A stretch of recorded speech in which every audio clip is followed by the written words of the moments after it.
Welcome to the Chronos Messenger. I'm Jeffrey Horton. This video is designed to enable you to understand how the book of Revelation is organized, especially so that we can take a closer look at one of the most misunderstood chapters in the whole book, which drastically affects end-time prophecy, and that is Revelation chapter 19. There are 22 chapters in the book, right? But the book does not present one nonstop, uninterrupted series of events, starting with chapter 1 and ending with chapter 22. That's not the way the book is laid out. And I can prove it by chapter 10. So the first 10 chapters of the book of Revelation give us what I call an overview of events. It tells the basic story, beginning, in a sense, with when Jesus left the tomb, ascended to the Father, presented himself for our salvation, and he's standing there at the throne, ready to receive the scroll. He hasn't been seated yet. And so it starts there with this overview. And the overview follows this through to his seating, to the signs of this age that lead up to the coming of the Lord in that great day. Then we see the coming of the Lord in the rapture, the great multitude in heaven in Revelation 7, standing as promised. Then we see the 7 trumpets, and that takes us through chapter 10. And when you come to the end of the 7 trumpets, the story is finished. The overview is done. So that in chapter 10, it says in verse 7 that in the days of the sounding of the 7th angel, when he is about to sound, the mystery of God would be finished, as he has declared to his servants, the prophets. Now later, when you read about the 7th trumpet, it says that when the 7th angel sounded, there were loud voices in heaven saying, the kingdoms of this world have become the kingdom of our Lord and his Christ. So all is done as far as the Antichrist, the false prophet, the 10 kings, the times of the Gentiles. It all comes to an end at the time of the 7th trumpet. So we know this because in chapter 10, John is given a little book, and he's told to eat this book so that he can do what? So that he can prophesy again. So the chapters that follow the eating of this little book, and specifically chapters 11 through 19, those 9 chapters is basically John being able to prophesy again. So in a sense, we're going back over some things that we skipped over or that were in the overview, but we didn't see as clearly as we needed to. It's kind of like the saying, you can't see the forest for the trees. So to begin with, God gives us the view of the forest, and now we're going back a little bit deeper into the forest to look at the trees. So chapters 11 through 19, I call them the supplemental chapters. And then chapter 20 and 21 and 22 take us the remainder of the 1,000 years, the new heavens and the new earth. What are these supplemental chapters designed to show us? Well, they're designed to show us over and over again things that happened during this first 3.5 years of the 1,000 years of this great day. It's the critical time of this prophecy. Now, this 3.5 year period is important because it represents the last half of Daniel's 70th week. For those who may not have followed all of our teachings, we believe that Daniel's 70th week was split or paused in the middle of the prophecy, in the middle of the week. That is, Jesus fulfilled the first half of the 70th week when he came the first time. When he was rejected by the Jewish nation, that's when the prophecy was paused, since it pertains to Daniel's people and their city. The prophecy was put on hold.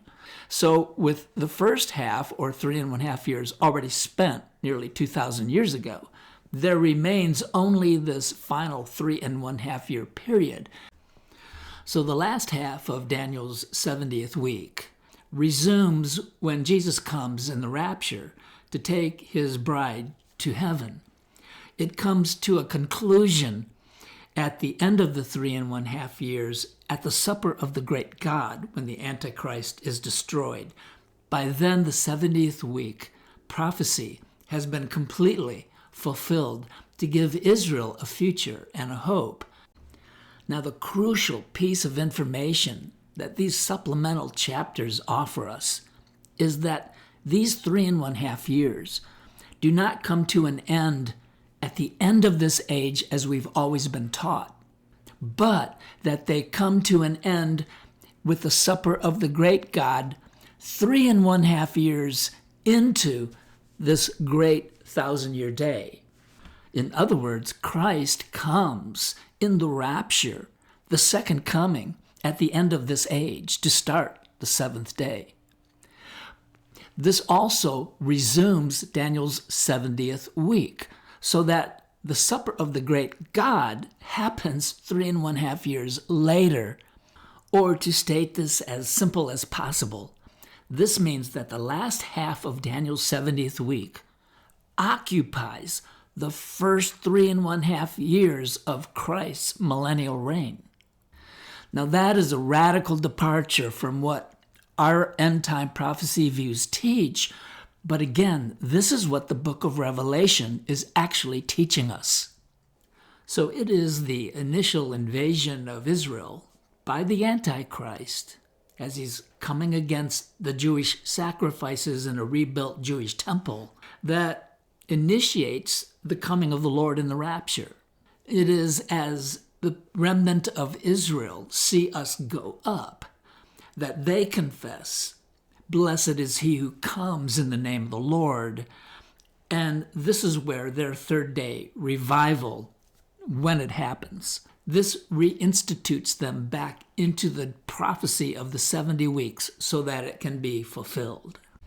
So this war that is taking place between the Antichrist and the saints, this is not the church. The church is up in heaven. The saints are the remnant of Israel who have now turned back to Jesus as their Messiah. They have been grafted back into the vine. This explains why Daniel 7 says that the heavenly court, that's us reigning with Christ from above, will take away the Antichrist's dominion to consume and destroy it.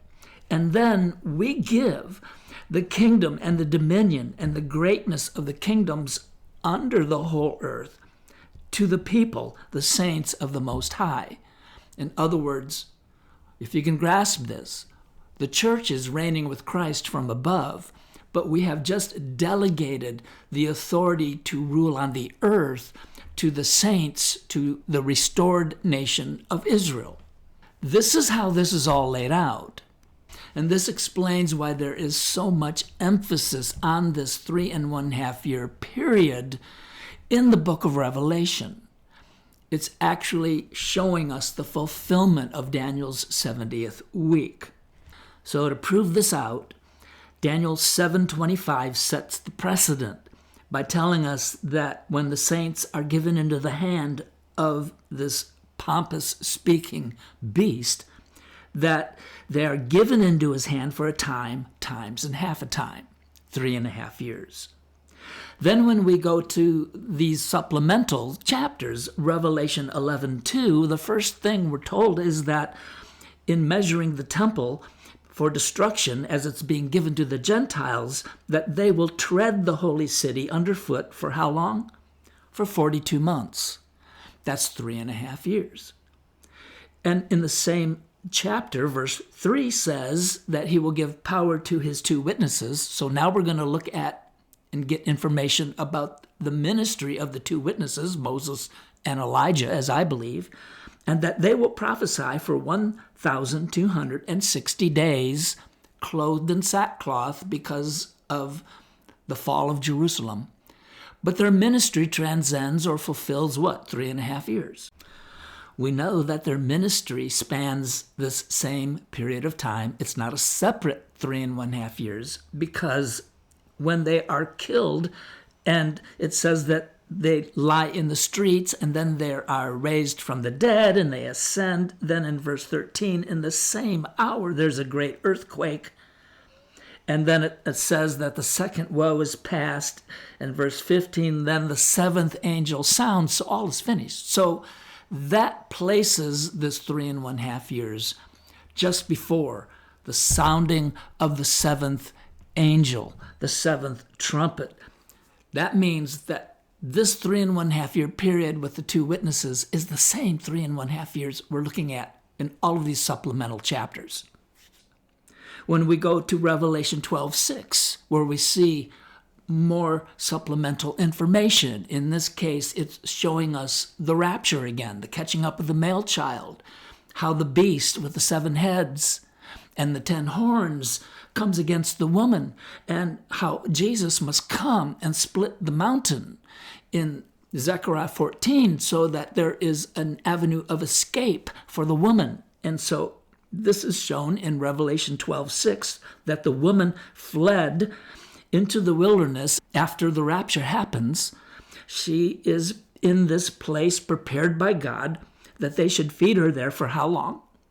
1,260 days. Well, that's the 3.5 years again.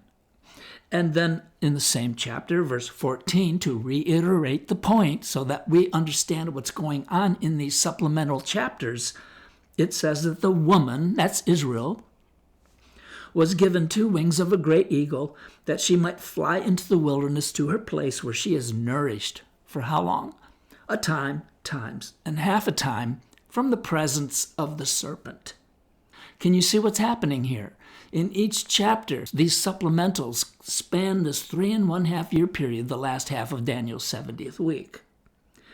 And this continues, Revelation chapter 13:5. It gives us a revelation of the Antichrist and the false prophet, something we didn't really know about him, and the mark and the image of the beast. Added detail about this period of time. Of course, during this time, where is the church? Well, we're up in heaven reigning. So we're not here for the mark of the beast. And the image. That's what these chapters are designed to reveal. So in Revelation 13:5, it says that a mouth was given to him to speak great things and blasphemies, and he was given authority to continue or make this war for 42 months.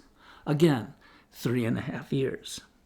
So as you follow this along through Revelation 14, we see the church up in heaven as the thousands of the 144.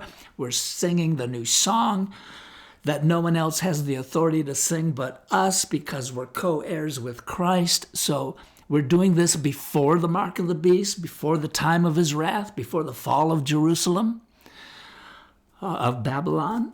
And then it continues chapter 15, 16, 17, and 18, and we see our intercession from up above. We see its effects on the earth down below as we orchestrate this wrath, this judgment upon the beast, the harlot, and all of the 10 kings, the whole shebang, so to speak. And finally, we come to chapter 19. And what we need to consider, what we have learned, is that nothing has changed. We're still in a supplemental chapter. Therefore, chapter 19 is designed to teach us something about this 3.5 year period. And the question is, what is it that we're meant to see? The obvious answer is that this great supper of God, in which the Antichrist and his armies are destroyed, what we have come to call the Battle of Armageddon, does not happen at the end of this age, when this 1,000-year reign begins, but rather 3.5 years later, which is the length of this war. Therefore, this Battle of Armageddon, if you will, or Supper of the Great God, happens after and only after the first 3.5 years of this 1,000-year day. That's why we're not on the earth. Instead, we're up above in the palace like Esther was with the king, because it will be our privilege, our heavenly calling, to intercede with the king to bring about the salvation of our family, of our people down below who are outside the palace, whom the wicked Haman, a type of the Antichrist, wants to exterminate. You kind of see where this is going? This is so cool. This is really awesome. And so we'll pick this up in the next video, and we'll look at Revelation 19 in that light as being a supplemental chapter, but also as the transitional chapter that takes us out of the last half of Daniel's 70th week, though it speaks of that, but brings us into what happens for the remainder of the 1,000 years until we come to a new heavens and a new earth. It's awesome. It's perfect. It's what you would expect from the Holy Spirit and Jesus, whereas his testimony is the spirit of prophecy. So I trust that this is a blessing to you. Stay excited about the Lord's return and be with us again when we come back. I hope to see you then, and may God richly, richly bless you.